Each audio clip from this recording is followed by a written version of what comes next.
Welcome to Bollywood Deep Dive from IndiaReview.com, your daily Bollywood news. Let's get into it. Let's dive right into the deep end, shall we? Because the box office numbers are flowing, and they tell, as always, a fascinating story.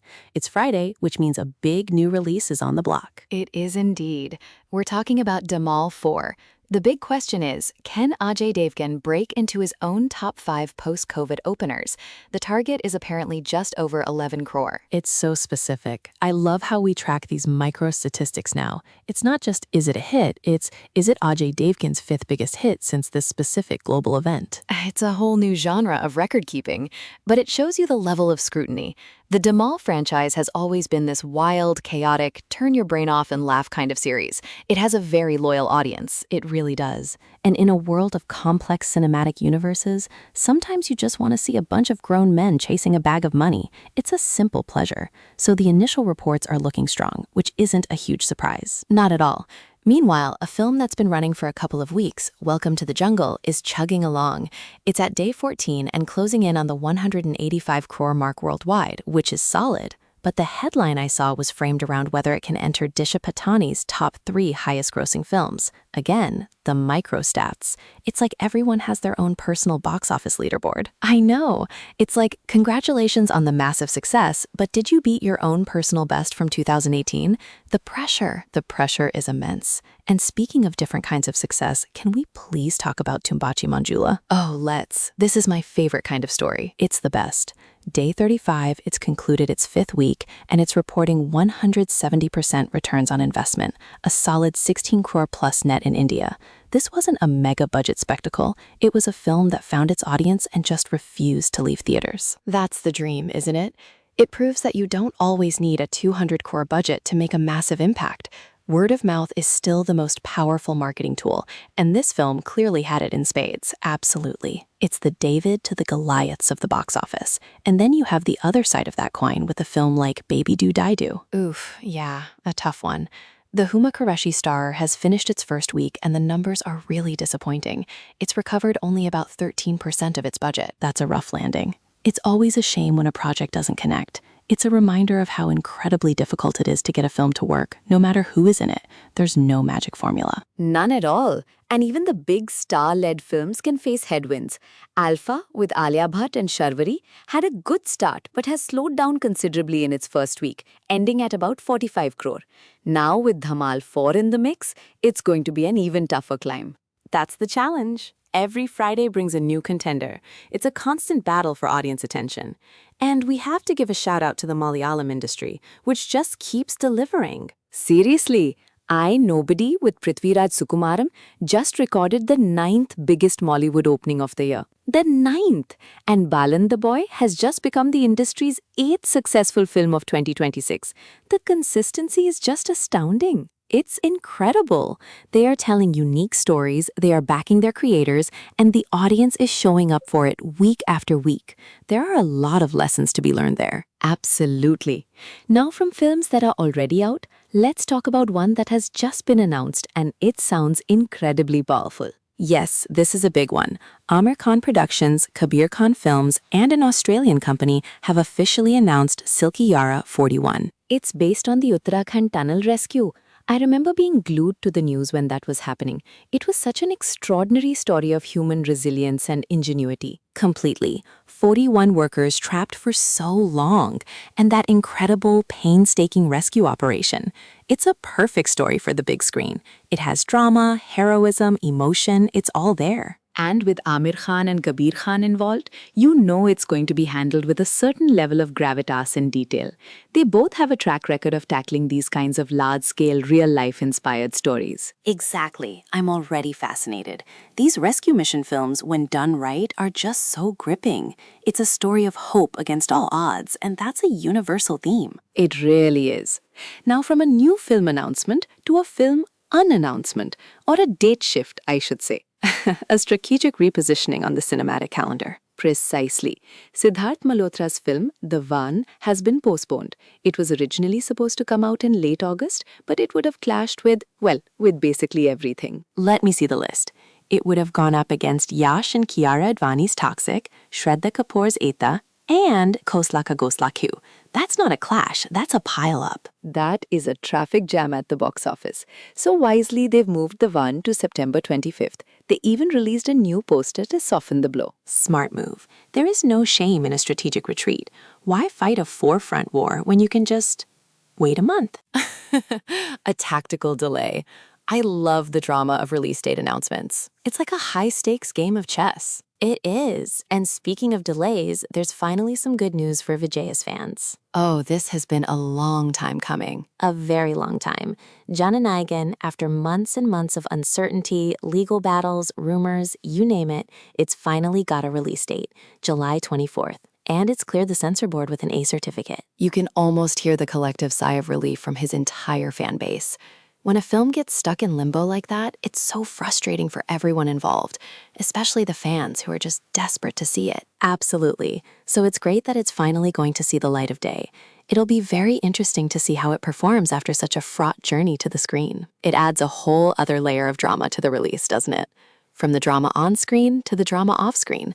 Let's talk about some more personal stories from our favorite stars, starting with a really lovely one about Shah Rukh Khan. This is just the sweetest story. He has bought the Delhi building where he and Gauri Khan began their married life. I know, for a reported 37 crore. It's the apartment in Punch Hill Park. He's spoken about it before, how it was their first home together.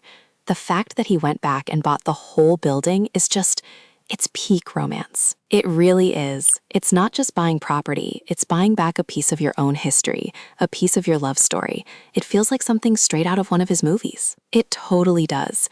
You can just imagine the scene. It's so incredibly sentimental and sweet. It reminds you that behind the global superstar, there's a man who is deeply connected to his own past and his own journey. A beautiful gesture. And speaking of property and connections to places, there's another story making the rounds about stars investing in land in Ayodhya. Right. This involves Amitabh Bachchan and Ranbir Kapoor. The report mentions that Amitabh Bachchan, being from Uttar Pradesh, has a natural connection to the state, and Ranbir Kapoor apparently felt a special connection to the city after being cast as Ram in the upcoming Ramayana. It's interesting to see these investments happening. It's obviously a place of immense cultural and religious significance, and it's undergoing a lot of development. It's a convergence of faith, culture, and finance, really. That's a good way to put it. It reflects a wider trend, and it's noteworthy when such high-profile figures make these kinds of moves. It brings a lot of attention to the area. It certainly does. From personal investments to personal reflections, Javed Jaffrey gave a really candid interview about his career. I saw this. He was talking about why he feels he never attained that A-lister status. Yeah, and he pointed to things like groupism in the industry and the power of PR. He made a really interesting point, saying that people had even written off Salman Khan after his early film, Bibi Ho To Aisi. Which is wild to think about now. It's a great reminder that careers are long and unpredictable. I appreciate his honesty. It's not easy to talk about the systemic challenges in the industry, the camps and the politics that can shape a career just as much as talent can. It's so true. And the definition of an A-lister has also changed so much, hasn't it? With the rise of OTT, actors can have incredibly successful and respected careers without necessarily being that traditional box office king. A very good point. Success looks different now. And speaking of different kinds of industry stories, there's a very concerning and frankly strange update about the actor Rajesh Sharma. This is a worrying one. He was hospitalized after an alleged insect bite on the set of a Prabhas film, but the strange part is that a medical statement released by his family was then deleted within 24 hours. And now a film body, the AICWA, is demanding a proper probe into the whole incident. It's all very mysterious. You have the initial incident, the statement, the quick retraction. It makes you wonder what's really going on. Absolutely. You just hope that he's okay, first and foremost. Health and safety on set is paramount, and when you see stories like this with confusing information, it rightly raises red flags. Exactly. We're wishing him a very speedy recovery. Let's pivot to a much happier milestone. The legendary Hema Malini is celebrating 60 years in cinema. 60 years? That is just an incredible achievement, an icon, truly. She's had such a remarkable journey, from being a top star to a dancer, a producer, a politician. She's done it all. And she shared this lovely bit of advice that Dharmender gave her years ago. What was it? He told her, just keep doing everything. don't stop. That sounds like pretty great advice, and she clearly took it to heart. 60 years of contribution to Indian cinema. It's just phenomenal. A huge congratulations to her. Absolutely. And in another story of artists sharing their personal journeys, Shamita Shetty has been very open recently about her struggles with endometriosis and perimenopause. And she talked about how a delayed diagnosis really left her searching for answers for a long time.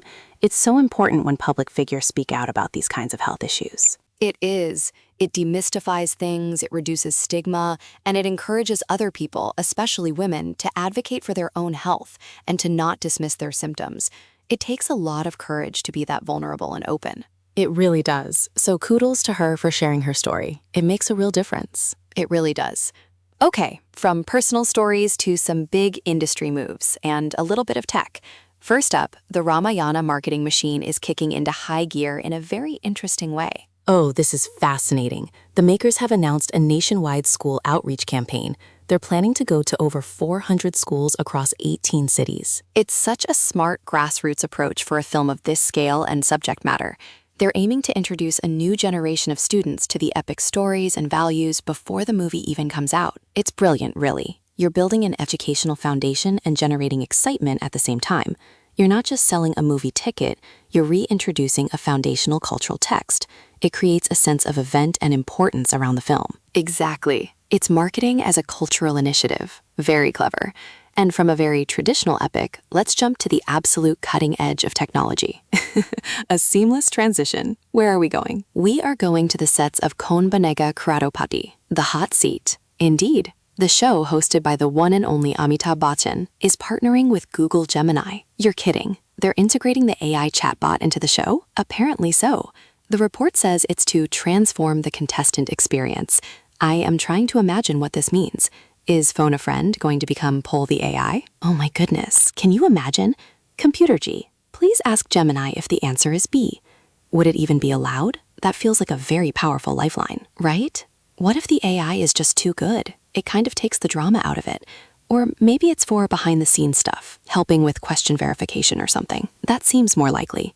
But the idea of Amitabh Bachchan having a conversation with an AI on primetime television is just, it's a sign of the times, isn't it? The future is now, and it's on a game show. It really is. From a tech partnership to a tech controversy, a more serious one, the issue around Diljit Dosanjh's film Satluj continues to escalate. Right, this was the film that was suddenly removed from the streaming platform Z5. What's the latest? A public interest litigation, a PIL, has now been filed in the Punjab and Haryana High Court. It's challenging the removal of the film and is demanding that it be restored for streaming across the country. Wow, so this is moving into a legal battle now.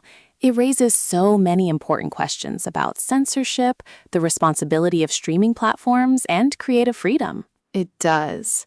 When a film is pulled like that with little explanation, it creates a vacuum that gets filled with speculation and anger.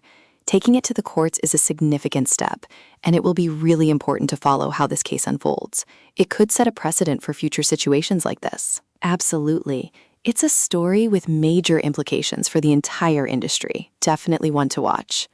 All right, let's lighten things up a bit and talk about what we can all actually watch this weekend. It is Friday, after all. The Weekend Watch List. What's on the menu? Well, in theaters, we have Sunnydale and Akshay Khanna in a courtroom drama called Ika. And for fans of pan-Indian cinema, the big one is Ram Charan and Janhvi Kapoor's Petty. A courtroom drama with that duo sounds intense, and Petty has a huge amount of buzz around it. So plenty of options if you're heading to the cinema. What about on OTT? Petty is also getting an OTT release, and there's a satirical drama called Dug Dug that's getting great reviews. It's described as an empathetic satire on the business of belief. Ooh, that sounds right up my alley. I love a good satire. Me too. And just a couple of other quick hits from the week that caught my eye. Madhavan revealed that he was offered the Three Idiots remake in Tamil, but he rejected it. Oh, really? Why? He said the director Shankar called it a quickie, and that the word rang alarm bells for him. He felt you couldn't just quickly remake a classic like that. You had to do it justice. That's fair enough. He was protecting the legacy. Good for him. And on a completely different note, Priyanka Chopra was spotted at Wimbledon, looking absolutely stunning, of course. And the cute part was she was seen on a FaceTime call with Nick Jonas from the Royal Box. Aw, that's sweet. Keeping the long-distance love alive, even from Wimbledon. Exactly. And one last thing before we wrap up, a little moment of nostalgia. The iconic film Devdas just completed 24 years. 24. Wow. That film was such a moment. Sanjay Leela Bhansali at his most opulent, Shah Rukh Khan, Aishwarya Rai, Madhuri Dixit. It was just a cinematic event. It truly was. The scale, the emotion, the music, the costumes. It's a landmark of Hindi cinema, and it still holds up as this grand, heartbreaking spectacle. Just beautiful. A perfect film to remember as we head into the weekend. It's been another packed week in Bollywood. It never stops, does it? From box office battles to landmark anniversaries and AI on game shows. You can't say it's ever boring. Never a dull moment. Headline se heartbeats tak. You've been listening to Bollywood Deep Dive from IndiaReview.com. Come back tomorrow. Namaste.